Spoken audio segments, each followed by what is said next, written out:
All right, let's talk about the first half of 2025. It was supposed to go one way, but as we just saw from corporate earnings, the real story is a whole lot more interesting. Today, we're digging into the numbers to see what's really going on. So remember back after the first quarter, everyone had their predictions locked in. But now that Q2 earnings are out, we can finally see what actually happened. Which trends caught fire, which ones kind of fizzled out, and what new challenges are popping up. Let's get into it. Okay, here's how we're going to break this all down. We'll start with the AI spending spree. Then we'll look at the consumer, which is a real mixed bag. After that, a total game changer in healthcare, and then the one big question on every CEO's mind, tariffs. And finally, we'll put it all together to see what the second half of the year might look like. All right, first up, the biggest story out there, AI. If Q1 was the warm-up, Q2 confirmed it. This is a full-blown spending arms race. So Google just comes out and drops this number that made everyone's jaw hit the floor. $75 billion in capital spending for the year. Just to give you some context, that is a staggering amount of money, and almost all of it is going straight into the technical infrastructure, the servers, the data centers that powers this AI revolution.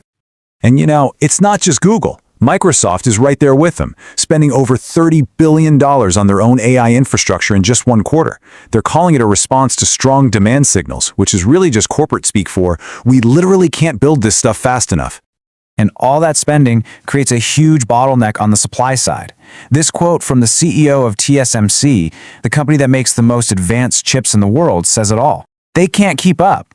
Demand is so high that not only is their newest N3 chip capacity totally booked for years, but even the last generation, N5, is still incredibly tight. The demand is just absolutely off the charts. And here's the kicker. This isn't just the tech giants buying up all the hardware anymore. Check out these numbers from Cisco. Their orders for AI gear from regular, big companies have blown past $1 billion for the year. This is a huge shift we saw in Q2. It means we're past the experiment phase. Real businesses are now building serious AI capabilities. So, while the AI story is one of just pure acceleration, the story for the consumer, well, it's a lot more complicated. If Q1 hinted at a split, Q2's earnings reports really drew a sharp line in the sand. We've got clear winners and losers here. I mean, just look at this contrast. On one side, you've got a value-focused place like Walmart, and their global e-commerce just exploded by 25%. People are clearly hunting for deals and convenience. But on the flip side, luxury brands like L'Oreal actually saw sales shrink in key markets like North Asia. It tells you that a lot of discretionary spending is really getting squeezed. And you can actually see this same pattern playing out in China's banking sector. This data from ICBC, which is one of the world's biggest banks, shows a really clear shift. They're lending less to individuals and more to corporations. It kind of hints at a bigger economic strategy, one focused on building up businesses over boosting personal spending right now. All right, now for a sector with a much clearer trend.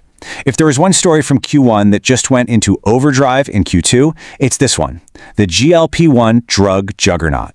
We're talking about a class of drugs that are just completely reshaping the entire pharmaceutical landscape.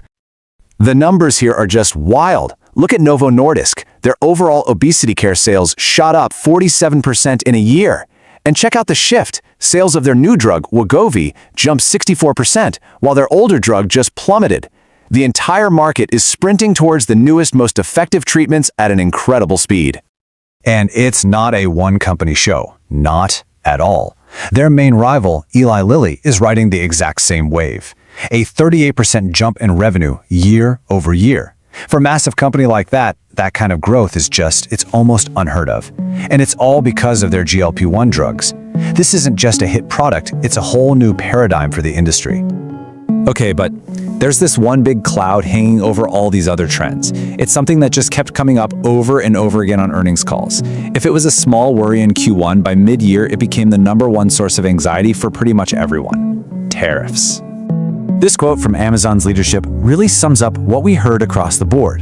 There's just this profound uncertainty. Nobody knows what future trade policy is going to look like, which makes it incredibly difficult to plan anything, from inventory to pricing.